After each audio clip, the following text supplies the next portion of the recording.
Good evening, everybody, and welcome back to Twist Gaming. We are streaming live from Origins 2019, bringing you a front row seat to all of the best board game coverage, all convention long. We are giving you direct access to some of the best designers, publishers, and industry insiders at the convention, and definitely in that category is Justin Gary here with Stoneblade Entertainment, and he has brought to me one of my actually personal favorite games.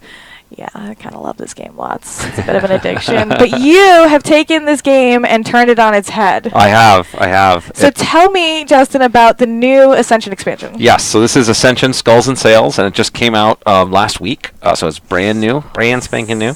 And, you know, I've been making Ascension for a long time now. Next year will be our 10th anniversay of making this game. And so, you know, we innovated when we came out with the deck building genre. We were the first ones to do, you know, ever-changing cards in the center row. But, you know, it's 9 years later now, and so there's a lot of deck building games out there, and so I really put a new twist on it? I put a new twist on it. Oh, yes. yeah. And that twist is pirates. So actually, this was super fun. It was a totally top-down design. Actually, I worked on this for over 2 years to get to this particular expansion, and it was originally I was going to make it its own deck building game, like a brand new kind of thing. Okay. And eventually I was like, you know what? No, this guy can make this fit in the Ascension universe, and it's going to have this really cool components. No, I can make this fit. Well, we did the Shards of Infinity deck building game last year because it had some really cool mechanics that just like didn't work in Ascension. It was very, you know, I wanted to try something. I couldn't make it live in this universe. And this one I thought was going to end up the same way, but then once I started working with it, I was like, oh no, I can actually just turn Ascension on its head and do something that's like the most ambitious expansion we've ever done. But it's awesome, it's flavorful, and it actually like brings some really cool, interesting mechanics that nobody's ever done before in a deck building game. I am super excited. So take me through what you've changed. I mean, I see the cultist card, I see some familiar elements, Mystic Heavy Infantryman, yes. But obviously the first apparent thing is this board arrangement is completely different. Yes, exactly. So we introduced the center row, which is the ever-changing set of 6 cards. It's no longer in the center. So we call it a center row. It's on the sides now. And the reason we've done that is that we have to have room for your pirate ships. These are the super cool pirate ships. We have 4 different art images for them, representing each of the 4 factions' main ships. It has a little movable dial that you can see there. If you want to, I'm kind of particular to this purple one. Yeah, the purple one is awesome. This is my personal favorite is the Indomitable Ironheart here, which is the Mechana one. And so the dials on them is how much crew rating you have, and that is when you move your ship around the board, you can interact with the space that you're on. So every turn, there's various ways to get crew. The most important one is the Buccaneer, which actually replaces one of your starting cards. So instead of an Apprentice, you're going to have that in your deck. Okay. And that gives you not just the rune, which lets you buy things, but gives you an extra crew. So you actually move up the crew dial on your ship. And so that is how you get the crew resource primarily. Of course, there's a bunch of other cards that let you do that as well. For example, the Stone Siren here is a monster that when you kill it, you get to get some extra crew. But one of the cool things, so we've reintroduced the Fate mechanic, which is from previous Ascension sets, and the monsters are generally using this all the time. They're moving your ships towards you, they're moving them around the board. So the spatial relations of where the ships are is actually super relevant and creates really interesting dynamics. Because crew's really powerful because, look, one of the challenges of anybody that's played Ascension knows that, you know, you can never get quite the resources you want when you want them. You're one short on a rune, or you're going for runes and now the board's all monsters, you don't know what to do.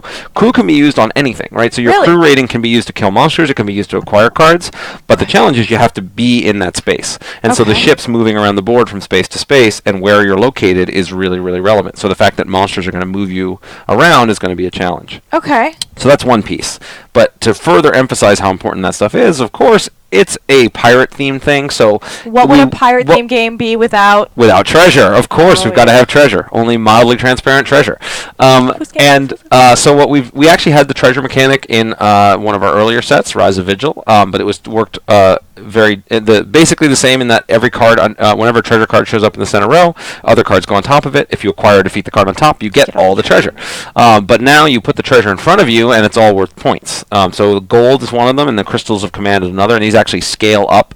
The more of those you have, the more points each one is worth. Okay. And then the fun of the game, in no small part, is that you can actually use both your ships as well as effects to raid other players, because it's you're pirates, so of course you're going to raid treasure from each other.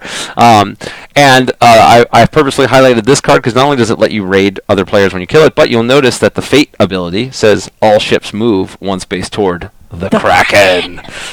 So, as I mentioned, it's a top-down design. I love all the pirate tropes, and of course, the Kraken is one of them. And so, in addition to the 6 spots that the center row is aligned to, there is Thukal the Kraken, which is you've given him a name. giant monster that starts in play. Only his eyes are transparent, apparently. They're not in the game, I promise. And so what happens is if your ship ever moves onto the Kraken space or ends a turn there, the Kraken takes your treasure. That's rude. Will actually, yes, it is quite rude. And so there's constantly monsters and effects and fate effects that are pushing you towards the Kraken. So it's actually pretty dangerous as you get closer and you want to interact with the spaces near the Kraken. Okay. But you told me something pretty cool about this card. Yes, totally different. Yes. So in addition to it being a threat throughout the game, if you can get up to 9 crew or 9 power to defeat it, then not only do you get all the treasure that it's stolen throughout the course of the game, earn a bunch of honor points, but you become the Kraken. That's so cool. And so then now, anytime a fate effect or a monster shows up and says move all players towards the Kraken, players have to move towards you. In your physical location To on the board. your ship's location on the board. That's really So cool. people will move towards you, and then you get to raid every single turn. Normally you have to have a special card or a special effect to get to raid, so you're now the Kraken, and your tentacles are pulling out, and you're just pulling treasures and raiding everybody. So it's super fun, incredibly powerful, and obviously very hard to do because it takes up to 9. It's a very powerful monster. So it really sets the tone from the very beginning of the game of this kind of like this terrifying monster and treasure raiding and everything going back and forth. And so it's really one of the most fun projects for me to work on, and to be able to show that, an old dog can still learn some new tricks. It's not just. I actually, I talk about design a lot. I have a book called Think Like a Game Designer and a podcast where I talk to other designers. And one of the principles I generally try to espouse is when you're trying to make a game that lasts a really long time, you've got to be very conservative with how much new stuff you're introducing all the time, right? This is our 15th expansion set, and so each time I'll rotate a few things in, I'll rotate a few things out, and I'll try to focus on just one little thing. But this time I blew all that out of the water, both literally and figuratively with ships. Right. I wanted to really just sort of go over the top and really make something that nobody had seen before, and show that even a game that's had 15 expansions over 9 years can do something that's totally different and totally new and totally fun, but still feels like Ascension, still has that core element. I was going to say, it still has those bones of the original game. It definitely feels Ascension. It still feels very familiar. Yes. And every time you want to introduce something new, you're going to create a new resource, you're going to create a new mechanic, you want to reflect that against the classic tensions of the game. You want to reflect that, so all of the sort of same kind of combos and trade-offs and things that you were going to have in Ascension are all still there, but the fact that now you have this spatial relations and you have the ships moving and you have the Kraken to be afraid of or to become creates this new dimension that has been super fun. We've gotten a great reaction from people for, and I got to make a pirate game. What could go wrong from there? I feel really lucky. The little 12-year-old in me is high-fiving me because I got to do this pirate game, and I got to do a circus game at the same time. I just released the game Ringmaster, which we've talked about before. We're so excited. We do have that at home, and we cannot wait to get that on the show. So talk to me a little bit about what Ringmaster is. Yeah, so Ringmaster is a standalone game. It's only $9.99 cheap, and it plays in 10 minutes or less. So it's a super fast, I describe it sort of as a cross between Flux and the most powerful cards from every trading card game you could ever imagine, all that cost nothing. And so it's a very wild, crazy game with lots of stuff going back and forth. You're trying to build the best circus that you can, and it's just you start with 3 cards, draw a card, play a card. Those are the only rules. The cards themselves tell you how to win and change everything up, so you can destroy everything in play. You can swap cards, you can trade hands, all kinds of fun stuff like that. So there's strategy as you know all the cards, because almost every card is just a one-of, so every game plays out differently, but you can play it with anybody, and the theme is you're all these trying to create the best circus, and so the cards are all tarot-sized cards that have they look like old-timey circus posters, and so it's kind of just really rich and flavorful. And that actually is a game I worked on for almost 8 years. Really? Yeah, I know it's kind of weird because it's a deceptively simple kind of game, but just it took so long.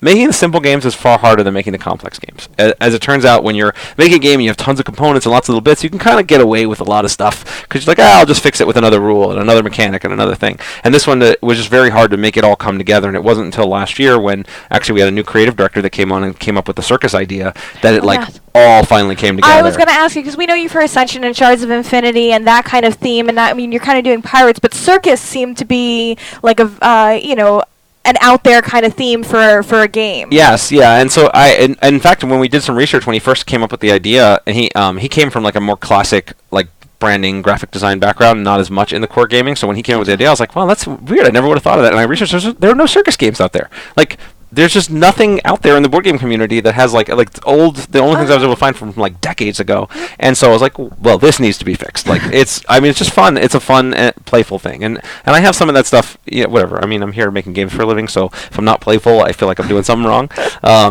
We did the game You Gotta Be Kidding Me a couple years ago, which was like an adorable cat-themed pun game with like bluffing and Uno mechanics, and that was a big hit. And so I like to do a large variety of different kinds of themes. Of course, the classic fantasy, adventure fighting thing that Ascension is like where I come from, and that's always going to be a part of what I do. But right. Let's it's fun to branch out, try something a little different, get into something a little new, and it's nice.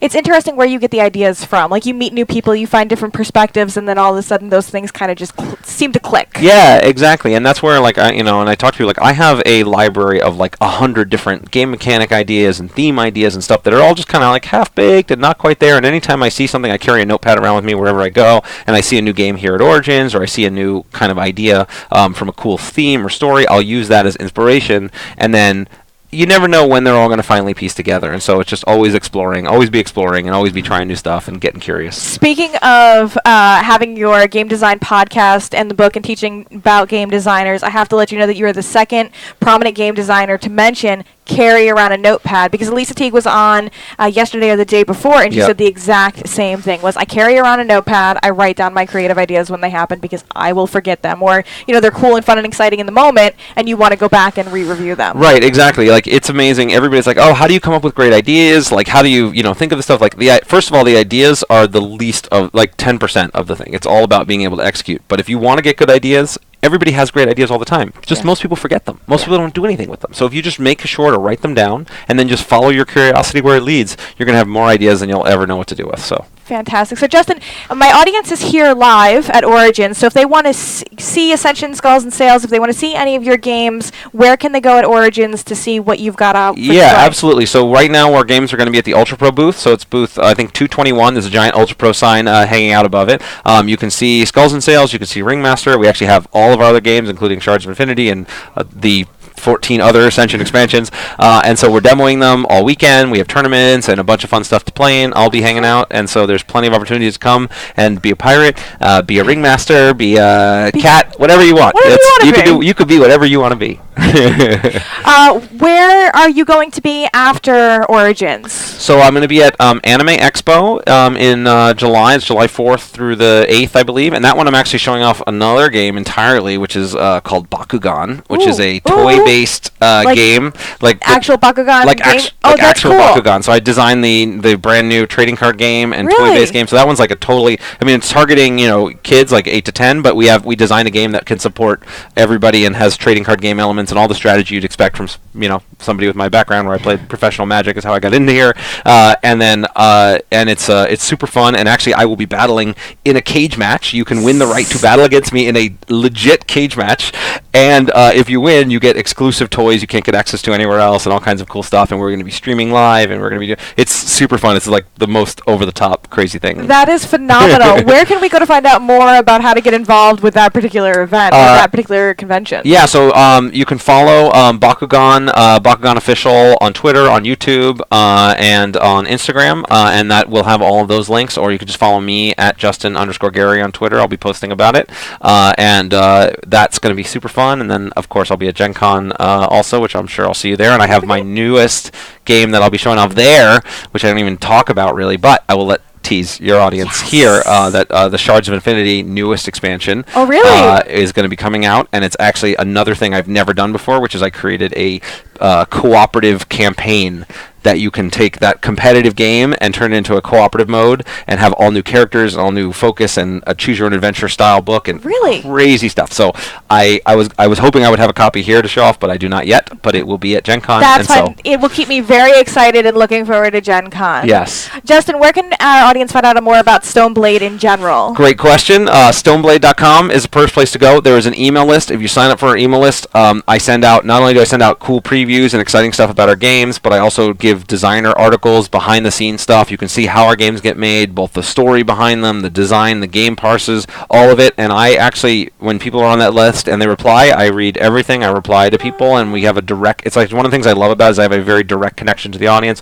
If you guys want to see specific things, we get tons of ideas from our fans that will come in and say, hey, I want to know about this, I want to know about this, and then we'll write that article and post it out on our email list. So just sign up. It's free, and you get cool discounts and fun stuff, and that's the best way to keep in touch with everything Stoneblade. That's super cool. Justin, thank you so much for taking time. My I know you're pleasure. super busy and super in demand and showing off my new fun game.